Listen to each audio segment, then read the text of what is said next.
Well, peace and blessings and good afternoon, everyone. We want to welcome you all to our fifth installment for our Gator Success Workshop, put on none other by the Gator Success Center. And we're going to be discussing today mental health and helping yourself and others. My name is Jason Holliday, and I currently serve as one of the associate directors of the Gator Success Center. And we're very excited for you all to be with us here today.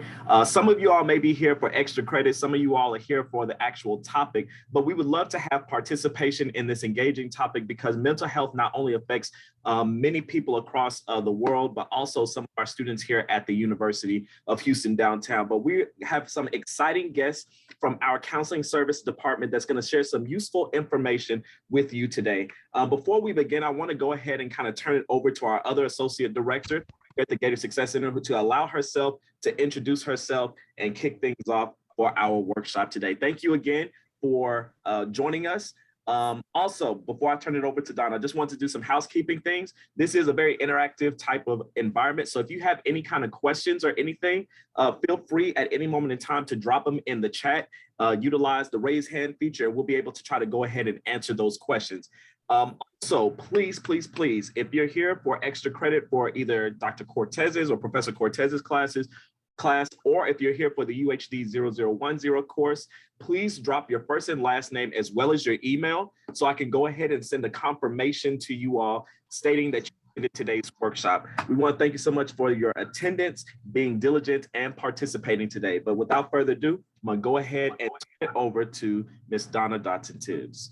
Hello, everyone, and thank you, Mr. Holliday, for that. Thank you all for coming to this workshop. I cannot emphasize how important it is that we discuss this topic because of the issues that many of us are facing, what's happening in the world today, the pandemic, the war, and everything that's going on between Russia and Ukraine. It is very important that you all take note. You may not be affected by mental health, but you may know someone that is experiencing some issues, or a parent, a family member, or a loved one. So we're really happy to have Ms. Tamala Davis from the Counseling Center here on the University of Houston campus. I'm sure her and her team have a lot of information that we can take from here and to share with others. So I'm going to allow her to introduce herself to us and the team, and she can take it from there. As far as I know, she has an hour, and we are going to leave some time for Q&A. And if you have any questions, you may put them in the chat box, and Mr. Holliday will relate those questions to us. Again, thank you all for coming out, and I know that you're going to be well informed. Ms. Davis, it's all yours. Thank you, guys. I want to say first, thank you for having the Counseling Services Department be here today so that we can provide this very useful information on how to help yourself and help the people around you. Mental health is a very important aspect of our overall well-being. So we love that we have these opportunities to share this information with you. And y'all forgive me, I moved my camera, so I feel like I've been cut off at the neck. But we do also have our interns.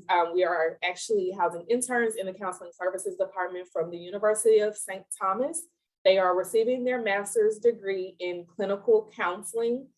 So they are working towards counseling licensure, and they have put together an excellent presentation in which they will present to you today. Their names are Chandler Cade and Brittany Boudreaux. And whenever you're ready, Chandler, you have the presentation. If you can go ahead and share your screen and go ahead and get everyone started with your presentation.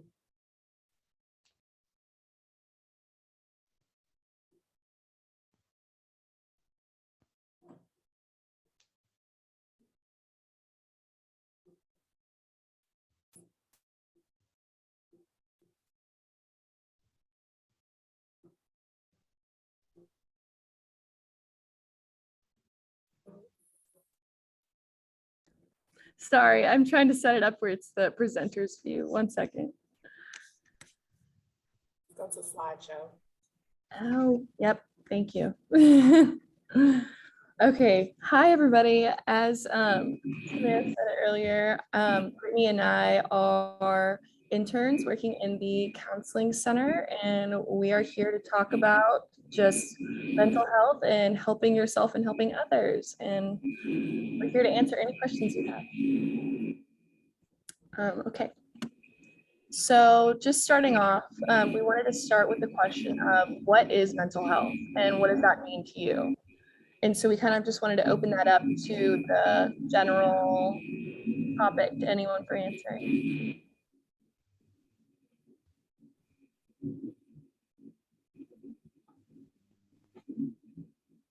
So I guess, can you hear me? Yes. Okay, awesome. Mental health means like not only talking about, your physiology, but in regards how you feel, in regards to how you may perceive things differently. I could be wrong. Please correct me because I'm not very. There's a reason why I'm attending this workshop. But I guess mental health is like taking care of your mentality and your mindset and your emotional health and well-being. Yeah, that definitely mental health is taking care of yourself. You said it very well, just finding a way to take care of yourself, not only emotionally, but also physically. And we're going to get into that today.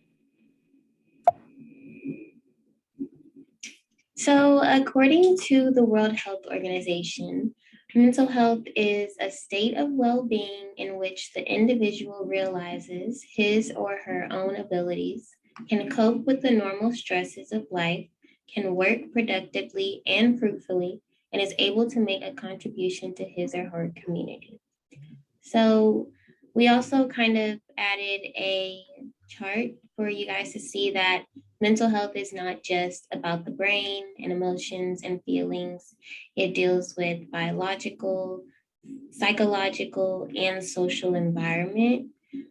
So things like work and school, who you hang out with, your culture, coping skills, social skills, metabolic disorders, physical health like exercise, all those things they play a great part when it comes to mental health as a whole.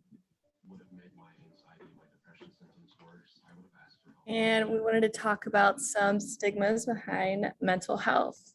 You know, a lot of the time when people want to talk about mental health, they always think it's, oh, something's wrong with you, or, oh, you have this disease. But, honestly, it's just dealing with life and the stresses that come along with that, whether that may be your job or, school or life at home.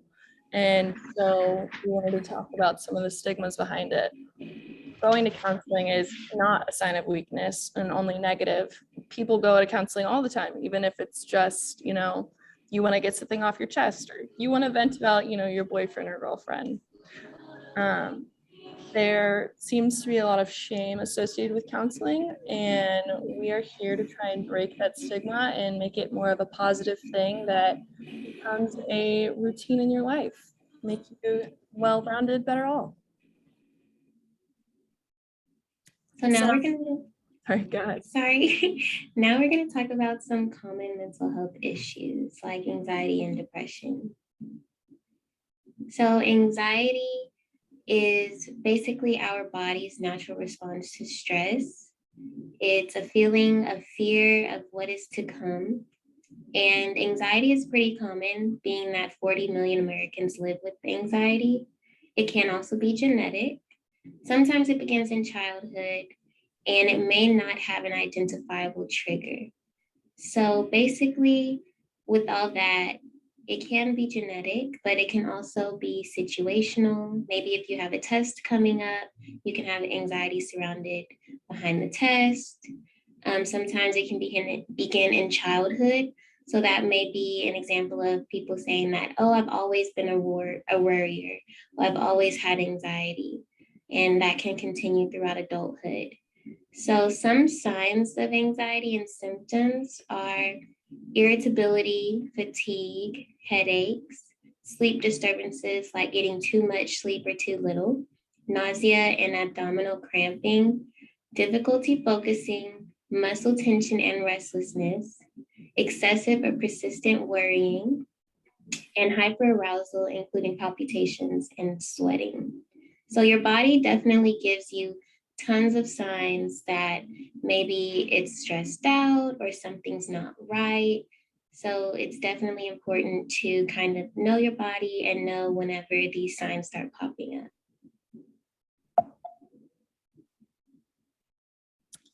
And we wanted to include some ways to deal with anxiety, whether you're in counseling or not. And these are practices that you can do at home, at work, or even when you're just sitting with yourself just for a moment. And so some things to take immediate action to help relieve, any type of physical or mental anxiety that you have could be just as simple as taking deep breaths, finding that moment just to be with yourself and breathe in and breathe out can really help center yourself. Or another example is, counting back from 10, just finding some way of focusing all of that energy into something else. And we've put a lot of examples, and you could go outside, you could go be active, getting help online, and then of course, definitely talking to someone. It's definitely very therapeutic and just kind of a way of a release. For your mind, it can be really hard to tackle anxiety because a lot of anxiety is just in your head. And sometimes you may feel like, oh, I don't know what's stressing me out, or I don't know why I'm feeling this way. And these are some techniques just to kind of help recenter you and kind of regain that sense of control back. So that could be accepting what you don't have control over, whether that be, a test or maybe an upcoming assignment. Knowing that you're going to do your best and put all of your effort and positivity into that. Kind of learning more about your body, and when you start to feel anxiety, maybe you can become aware of certain situations or triggers that might lead up to an anxiety attack, which would be helpful in preventing future anxiety. Sorry. And also just maintaining a positive attitude, when everything seems like it's starting to go wrong, just coming back and recentering and thinking, no, you know what? It's going to be okay. This is just my anxiety, and this is something that's a part of me, but is not fully me. So now we're going to talk about depression. Depression is essentially causes of feelings of sadness and or loss of interest in activities that you once enjoyed. Depression can lead to a variety of emotional and physical problems, and it can also decrease a person's ability to function at work and at home, as well as just going out with your friends or in your usual activities or hobbies. And just like anxiety, depression is very common. It's in 16 million Americans live with depression. So some signs of depression can be feelings of sadness, loss of interest in activities, trouble sleeping or oversleeping, appetite or weight changes, fatigue or decreased energy, difficulty thinking clearly or quickly, irritability, frustration, physical aches and pains, recurrent thoughts of death or suicide. So one thing I want to point out about anxiety and depression is that even though we're talking about mental health, it's not all in our head. Just like with anxiety, you can get palpitations, and with depression, you can have physical aches and pains. It's kind of like we may feel something in our heads or in our hearts and emotions, but our body is trying to tell us something's not right.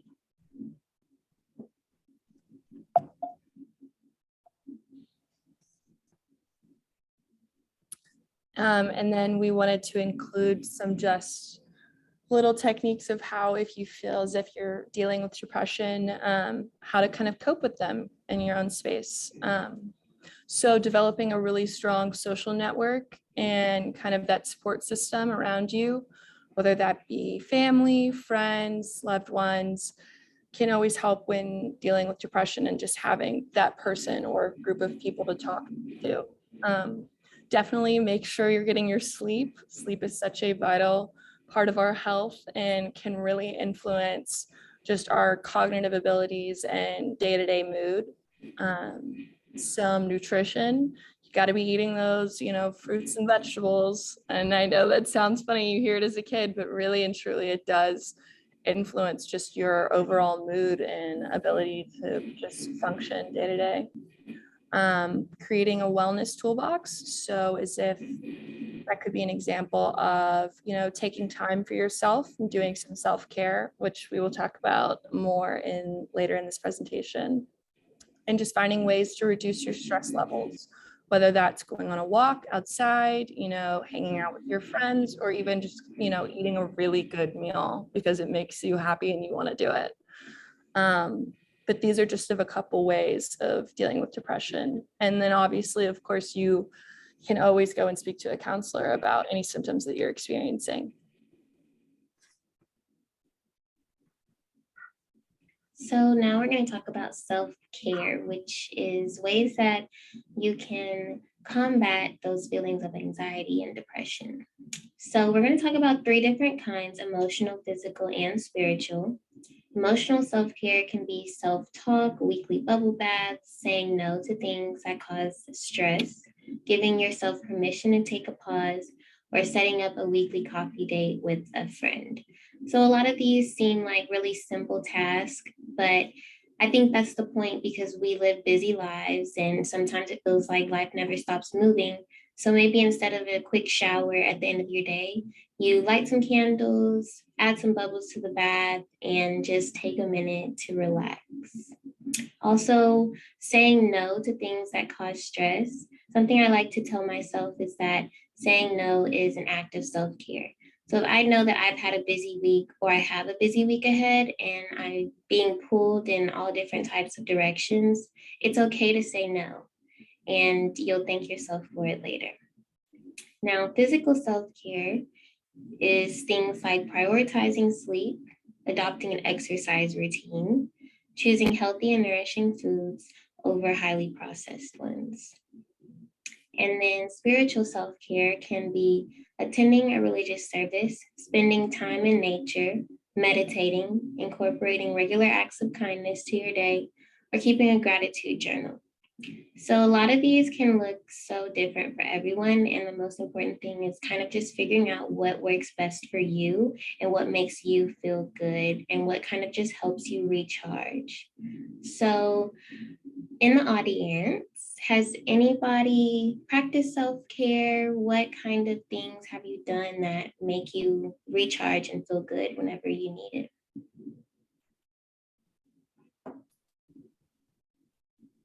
Usually what I do, I'll do like skincare. I feel like that helps me a lot. I was like, if I'm stressed, so I just like wash my face, do a little face mask, and yeah. Yeah, that's definitely self-care. And if it makes you feel good, I definitely say continue it. Anyone else want to say anything? Somebody said something in the chat. They said they get massages every 2 weeks. I wish I could get massages every 2 weeks. That sounds wonderful. That sounds amazing. That's a great way of practicing self-care. And self-care doesn't necessarily have to be something that you go and spend money on, like go and get your nails done or something. It can be something so simple as, just taking time for yourself at home, or going to the park, or doing, paying those bills that you've been putting off for 2 or 3 weeks. So it can be anything really big or really small. Okay, yes, Karen. Okay. Yeah, I actually heard also about the gratitude journal before. I read articles about the impact it had on people to, at the end of the day, right, read things that they were grateful for. I've actually seen some parents start incorporating that into their parenting early on into their kids.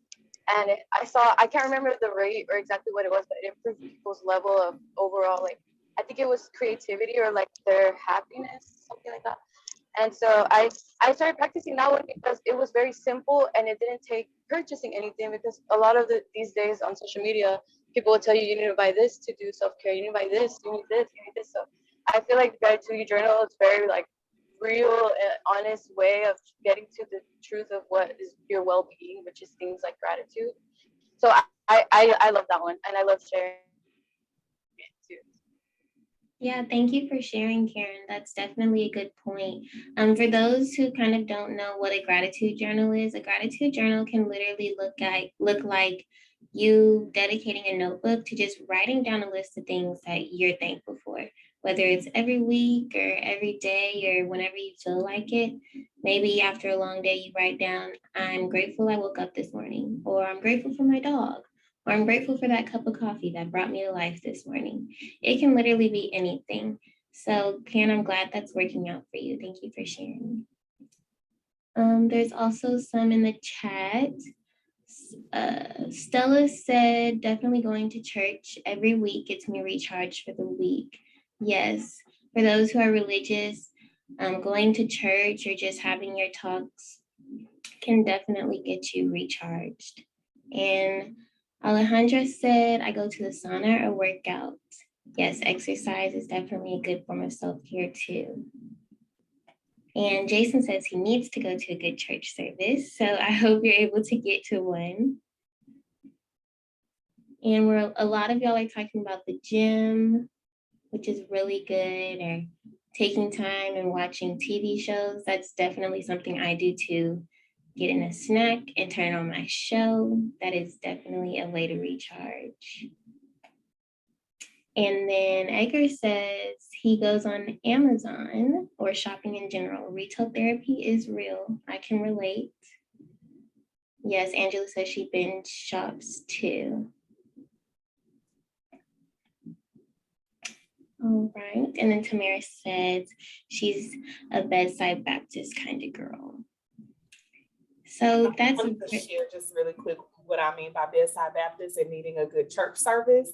What Jason said, sometimes having that good church service just might be online. It just might be on a cable channel that there's a pastor or someone, your spiritual service might be online or it might be on TV. So I'm definitely the rollover and kind of turn the TV on and watch a good service. But I wanted to also add about the binge shopping and the retail therapy. I think we all love to spend a little money because we buy things that make us feel good and they're all, super fun to have this new thing and it makes us feel special when we have these new things, but it's really important to not pull yourself into a more financial situation that creates more stress for yourself, where you're now not needing to find some other self-care technique because you just stressed yourself out about the amount of money you just spent. So you got to be careful with that when we're doing the binge shopping and the retail therapy. Sometimes you have to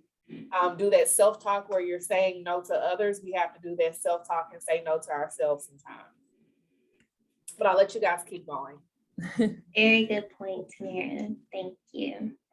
And life's a balance, you gotta think about the things that you want. And if you want to spend money on that shirt or that coffee or whatever, just make sure that you're making a balance and not to overstress yourself out about stuff.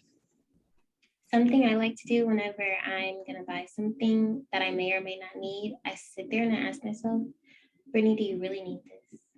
And even if I have to ask myself 5 times, sometimes that 5th time, I'm like, no, I don't need this. And I put it back and I feel better about myself. So self-talk is definitely important if you have a retail therapy problem like me. And these are some ways to incorporate self-care into your life. And so we just wanted to give some examples of stuff you could do at home or go anywhere else and do. So that could be as simple as just eating a healthy snack or enjoying a cup of tea or coffee or whatever makes you happy. Also the gratitude journal, making a list of things and people you are grateful for. Also, just stretching or being active in any way, whether that's taking a walk or maybe going to the gym, definitely important. Another way could be to go and reach out to a friend or, just spend some time with your family, whether that's, 30 minutes in the living room or just Zooming with them even. Turning off your phone, such a crazy thing, but it is such a big part of self-care. We get so absorbed into our phones and social media, and I know that can cause some outside stress or anxiety. to people, and it's so important just to have time where we just turn off our phones and can just reflect on our day. But just being in touch with your body, like in this example, noticing the way the water feels when you're taking a shower, or maybe when you're meditating, feeling the ground beneath you and feeling your palms touch your pants, or the rug. Anything to bring yourself recentered back into that moment will definitely help with self-care. So now we're going to talk about helping others. We talked a lot about what mental health and self-care can look like for ourselves, but what if we see a friend in need or a family member? So when it comes to helping others, understand that mental health looks differently for everyone. Just how we all have different ways we like to do self-care, mental health is the same thing. So if you have anxiety, you may have tightness of chest and you may sweat, while another person may have palpitations or a stomach ache. That's just an example that it can look different and manifest differently in everyone. Also understand that what helped you or someone else may not help them. So let's say a gratitude journal did wonders for your mental health, and you make a suggestion and your friend is like, you know what, that didn't really work for me. I don't feel better. Don't pressure them about it anymore. Kind of just help them figure out a new strategy. Maybe they prefer to meditate. So kind of help them figure out what works for them. Also ask them how they want your support rather than assuming.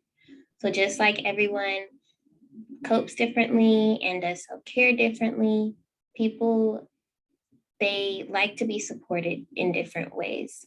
So instead of, maybe you're a hugger and you see your friend crying and they say that they're depressed and you want to hug them. When really they just need you to sit next to them and listen. So asking a simple question like, what can I do to help, or what do you need in this moment, can really help. Also, avoid stigmatizing. So in a few slides ago, when we talked about some of the stigmas surrounding mental health, kind of really sit on that and make sure when you are discussing mental health with others, you're not accidentally stigmatizing it. Also, don't dismiss or minimize their feelings. And this can look like if they say, I had a really bad day, I failed my test. And they say, well, at least you get to be in school. Some people don't get to go to school. The point is that your friend is upset she failed her test and she wants support in that aspect. So making them feel like people are going through worse things is a way that you minimize and dismiss feelings. And lastly, make them feel heard. That can be offering advice if they want it. That can be just listening. So there's tons of ways you can help anyone else, but just make sure you're also asking them how they want to be helped. To add on that, even when maybe you have a friend or a family member who you think is going through something, or maybe they're having a hard time, even a simple text saying, hey, I'm thinking about you, hope you're doing okay, can change someone's entire day. And it's all about thinking and feeling and thinking about how you would feel if you were in that position, a lot of empathy. So these are some helping others do's and don'ts. So do understand that depression and anxiety look different on everybody. And as Brittany was saying earlier, you might have some of the different physical reactions, or something that may trigger your anxiety may not trigger your friend's anxiety. And it's very unique to every person. We have to understand that. Do encourage them to talk when they're ready. I know that can be hard sometimes and you just want to help somebody and fix the problem right now, but there are problems that do take time, and people need that space to be able to be comfortable and opening up. And, that's a part of counseling too. You may open up in your first session, you may open up in your fifth session. It's all about, your own pace. Do understand that you cannot fix their depression or their anxiety. Even though as much as we want to help our friends and loved ones, all we can do really is support them. The work comes from within, and whether that's them working on their self-care or their counseling, it is a journey, and there are lots of ups and downs, and we have to be patient with our friends and loved ones. Also, do encourage them to seek help. Therapy is life-changing. If you guys have not been to the counseling center, please come by and visit us. We love new people, and we are always looking for new people. Some don'ts. Don't compare yourself. And as we were saying earlier, you make you really anxious. Maybe you have a fear of flying. I hate flying. I get very sweaty palms and I get super tight in my chest. And my family, they're like, what do you do? Why are you thinking like this? And it's just something you can't explain. And, some anxieties are all different. You can't really compare them. Another thing, you don't say just be happy. These individuals struggling with any sort of mental health, they are on the journey of repairing themselves and trying to be happy. And maybe saying just be happy is, a way of dismissing or minimizing their issues and what they're going through. Just being there and saying, hey, I'm here to support you, can go miles ahead of saying, just be happy. And then going on top of that, don't minimize their feelings. It could be anything as small as, you're afraid of cockroaches or you're afraid of flying. And everyone's anxiety or depression is specific to them. And, we really can't tell what they're feeling. It really has to come from them. And don't tell them they're overreacting. There's something about how we all deal with stress and anxiety and when we're sad, and that may look different in everyone. And if they need to sit and cry for 2 hours, let them do it, because they want that time. They need that time. They need that support from you just to be there as a companion. And it would be really helpful.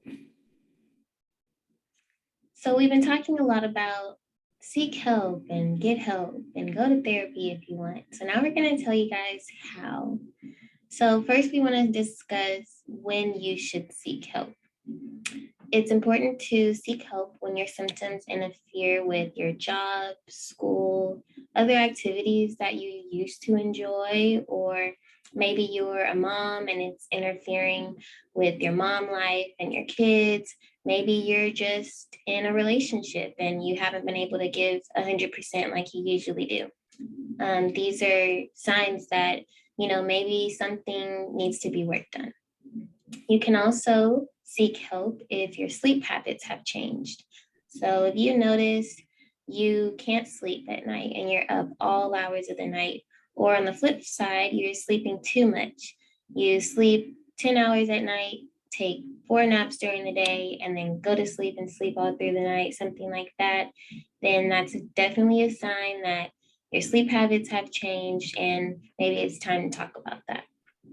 Also, if you're constantly worrying, so if you're having feelings of anxiety or you're worrying about something, even if you know what you're worrying about, you can still seek help and get help kind of processing through that. And also, if you don't know what you're worrying about and you're just having this constant feeling of worry, you can also seek help for that. If you are having feelings of hopelessness, then it's definitely time to seek help and process through that and figure out where that is stemming from. And lastly, if you just feel like you want or need to. So let's say you feel like there's nothing really wrong, you're not really feeling anxious, or you don't feel depressed, and you just want to explore what therapy is like, or you just want to see what it's about, see what the hype is about, then that's definitely a reason that you can also come. And next, we want to talk about how to find a therapist. So there is UHD counseling, which is where we're from. And this link, Chandler, if you want to click it, takes you to the website.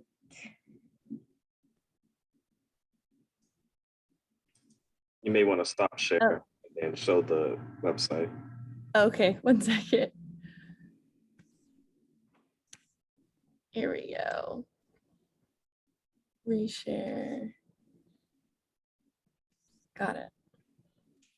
So this is a student counseling services, and I definitely recommend if you're interested in trying out UHD counseling, explore this website, make an appointment, see everything that we offer. And if you have any questions about UHD counseling, I'm sure we can also answer that for you, as well as Tamara can answer any questions y'all have. So now, Tamara, if you can go back.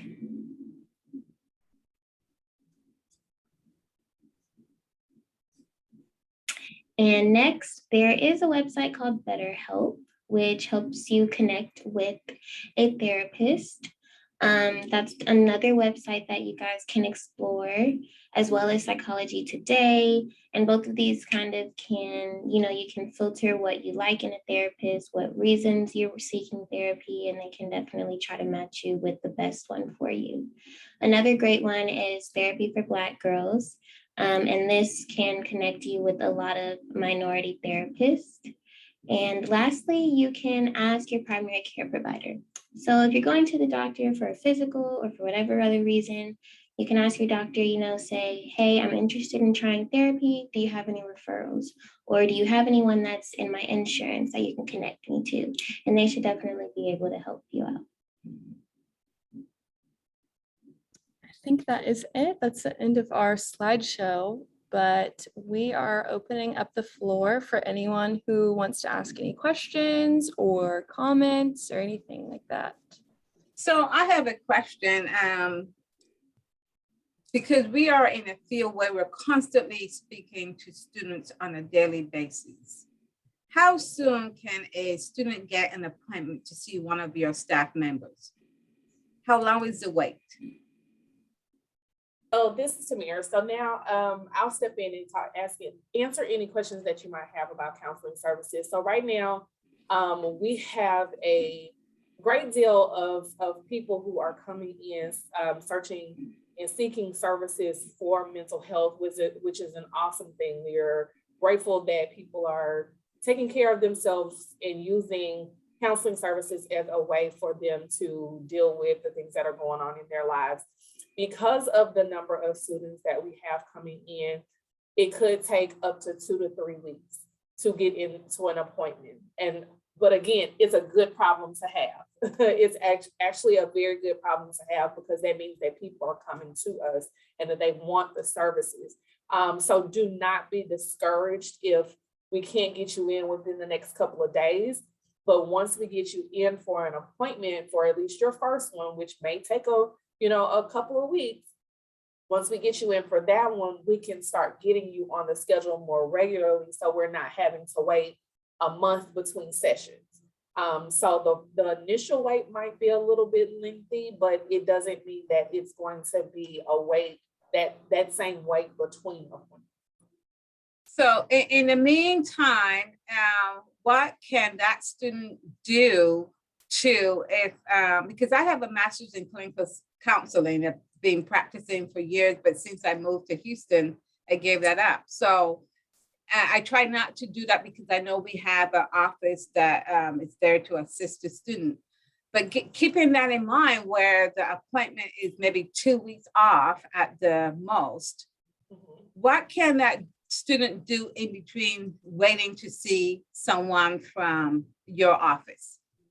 I definitely would suggest that you try to use all of the techniques and the tools and the coping skills that both of our interns have shared with you today. We have to start to implement some of those self-care techniques, creating boundaries with people, saying no when it's necessary, really being as in tune with yourself as possible to really say, I'm not having a good day today, and to be able to express that to someone. Having a support system. Who is a person that you can call on today?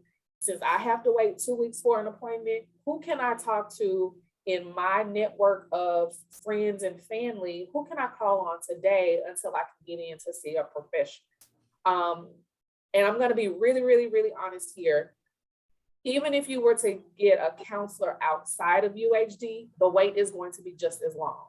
It is a concern, and it is an issue within the mental health field right now, because the pandemic has brought on a lot of mental health concerns for a lot of people. Everybody's kind of being faced with all of the issues or things that were going on in their lives prior to, and there's like, bam, let's go ahead and let's think about it, let's figure it out.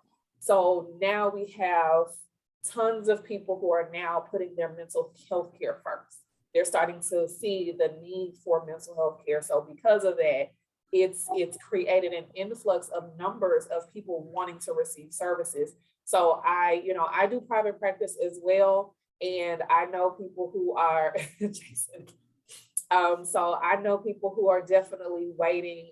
My colleagues who are in private practice, they are all pretty much, they've already implemented waiting lists for their clients, because they just have a caseload that they can no longer handle. So they're constantly looking for new therapists to say, hey, can I refer this person to you? So that's just to let you know that the industry itself is busy. We're busy, busy, busy. So that lets you know, even here, again, still a good problem to have.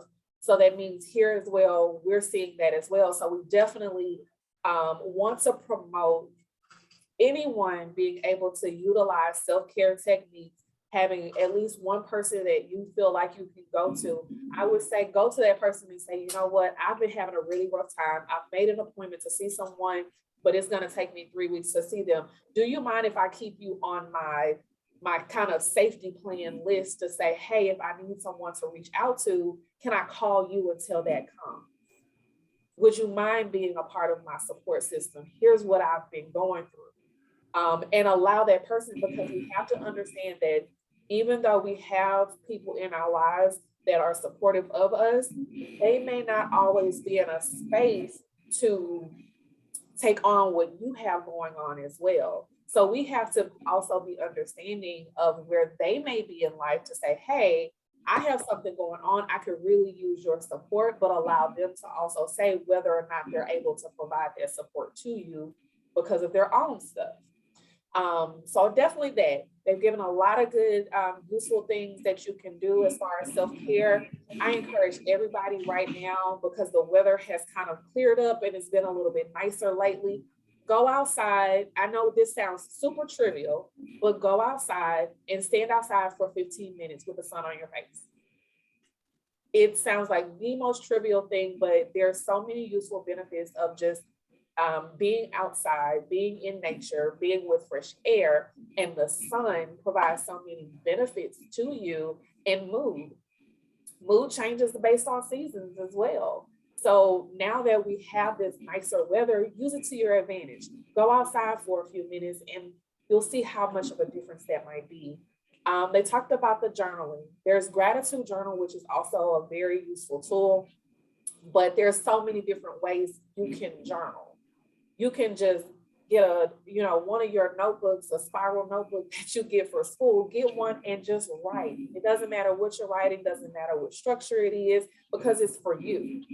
So write whatever comes to mind, doodle in it if that's what helps you, but find some way to kind of express those thoughts and feelings. The app on your phone that has a notebook, how you can't get to a notebook with a pen and paper, open up the notebook on your phone and type out your feelings. Okay, so there's so many different things that you can still do in the meantime and in between time until you can get in for an initial appointment with a therapist. I see a question here that says, is there an option for Zoom counseling, and is it only on campus, and is there a copay? Those are all excellent questions. So you do have the option to do either in-person or virtual sessions. So at the time of making your appointment, as long as we know whether you want it to be virtual or in person, we will accommodate either of those. So it's not only on campus. You can be on campus and still do a virtual appointment if you want to. That's completely up to you. There is no copay for counseling. There is no charge for counseling services here. As long as you are a student enrolled at University of Houston downtown, you are able to receive our services completely free of charge. So that's why we have the number of students coming, because it's free for you. You don't have to pay anything for it. And if anyone has tried to get services outside of UHD before, if you don't have insurance, it can be pretty expensive. So it's very beneficial to try to utilize this service while you're here as a student and you're not having to pay anything extra for it. Do you have any other questions from the audience?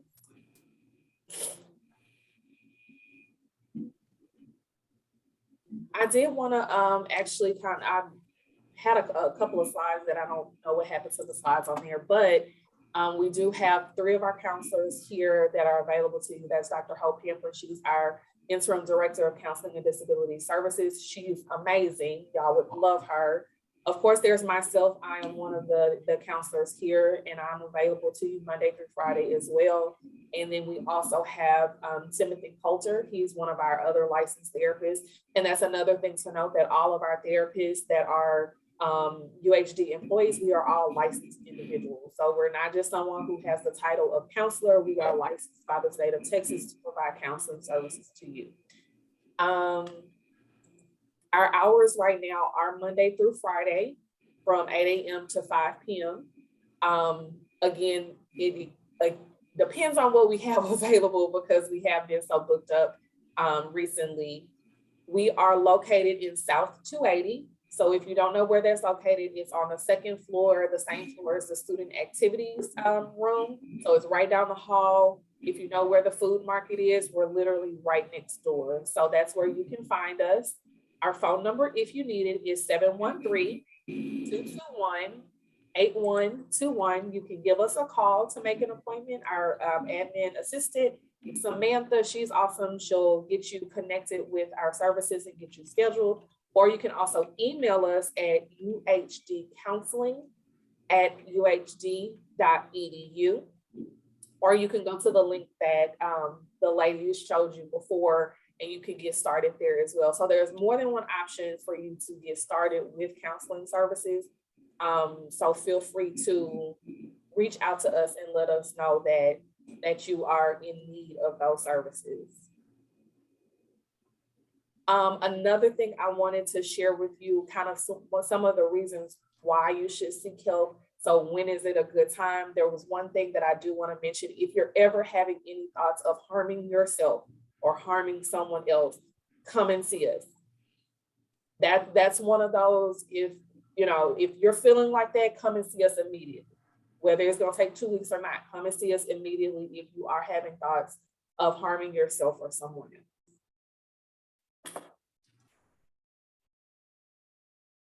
Any other questions for us? Don't be shy. I can't see faces, so because I would point at people and say, hey, what do you have going on? I would call you out, but since I can't see faces, I can't do that. Hi, I have a question. Sure. So I'm a reporter for the Dateline, our student-run newspaper, and I was wondering, I know this whole situation is we're talking about what you guys can do for us, but what is something that we can do for you guys at the counseling services? Are there any employment or volunteer opportunities that somebody can take to help others in need? That's a really good question. And we have not gotten that question yet of what you can do for us. But since that question has come up, we're going to find an answer to that question. Right now, mainly is, since we're talking about helping self and helping others, the main thing that you can do is share the information with someone else. Whether you need the services or whether someone else needs the services, share the information. Dayline has done an awesome job of highlighting the counseling services department. So I would say, yeah, just put us in the newspaper, but you guys have done that actually a couple of times already. So mainly just letting it be known to your peers that we are here and we're available. The only other thing I can think of, I would love for there to be some type of peer mentorship from a counseling standpoint. That might be something we can look at in the future. So yeah, that's kind of where we are right now. Otherwise, just keep doing what you've been doing. But I appreciate that question. I thank you. Well, thank you for answering. No problem. Anything else? And before I turn it back over to Jason?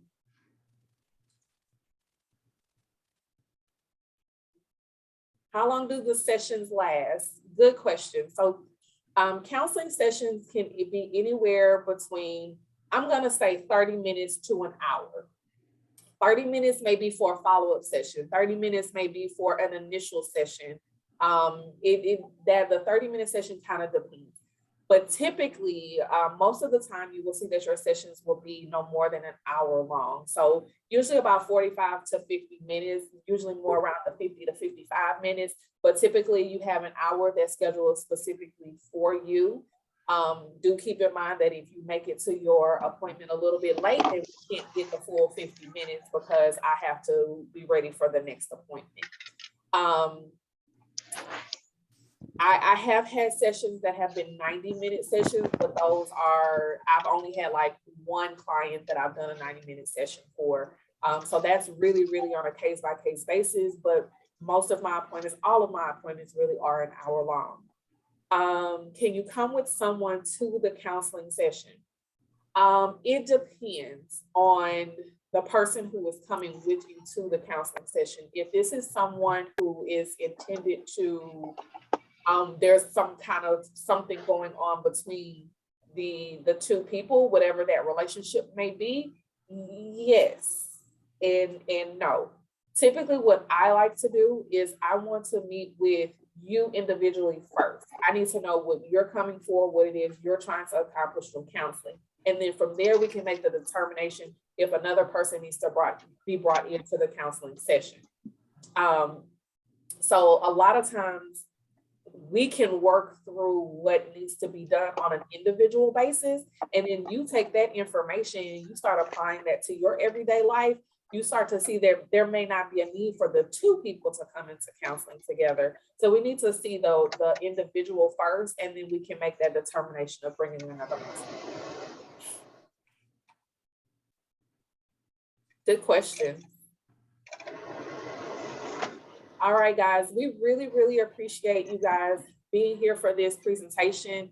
I'm glad we were able to provide this to you all. Thank you to Brittany and Chandler, our interns, for this awesome presentation. And we hope that there's something we can kind of help you with, and keep looking out for other events and things that the Counseling Services Department will be doing as well. We got some stuff coming up, so definitely come out, because we like to make our stuff fun. So we had a good event last week. Y'all probably missed it, but we got some good stuff coming up. Well, thank you all for coming. I spoke with Dr. Pamplin, and she assured me that you guys would do a very good job.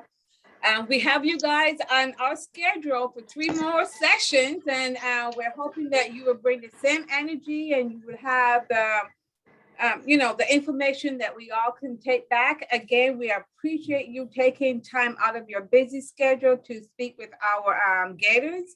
We know that a lot of us are experiencing issues in our lives, so I'm sure we were able to benefit from the information that you all have shared with us.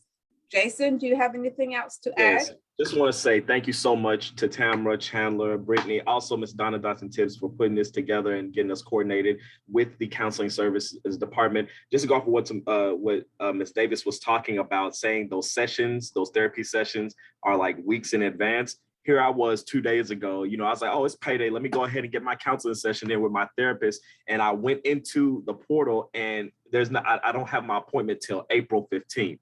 So it's really like a serious thing to go ahead and book these appointments if you have an opportunity to. So for Marissa, Hayla, Zena, Angela, Deja, Ian, Roxana, Stella, Natalie, Ali, Brenda, I have your email addresses. If you've attended today's session and you want a confirmation that you attended our workshop, please drop your email so I can go ahead and send this confirmation at the conclusion of our workshop. In addition to that, please fill out that survey to tell us what we can do better and what things you would like to see in future workshops. Because you attended today, you have the option to get a $5 gift card to our cafeteria, or you can come pick up a Gator Vision shirt. To all of our participants today, So if you want to come by the GSC today or anytime next week from Monday through Friday from 8 a.m. to 5 p.m., you definitely can pick up a Gator Vision shirt. Ms. Davis, I do got you. So just tell me what size you need. I got you. I'll come to you. Huh? I'll come to you. Oh, okay, cool. It's always home here, always home. I just want to say that we want to thank you so much for joining us today in our presentation. We are going to have an amazing workshop next week talking about study skills. We know that our midterms are coming up, our exams are coming up right before spring break. So we want to give you some tips and strategies on how you can be successful in your exam. So please follow us on all social media platforms at uhd.gsc on Instagram, also Twitter, and subscribe to our YouTube page at Gator Success Center for a replay of this workshop. We want to thank you so much for this awesome and amazing workshop. So indebted to the Counseling Services Center. Mrs. Dotson Tips, thank you for coordinating this with us. All of the interns and those who work in the staff center in the counseling service, thank you so much for being with us today. We hope that you all have an awesome day, a productive day, and you all be blessed. Until next time, y'all take care. Thank you so much. Thank you all. Bye, everybody. Thank you. Bye. Thank you. Thank you.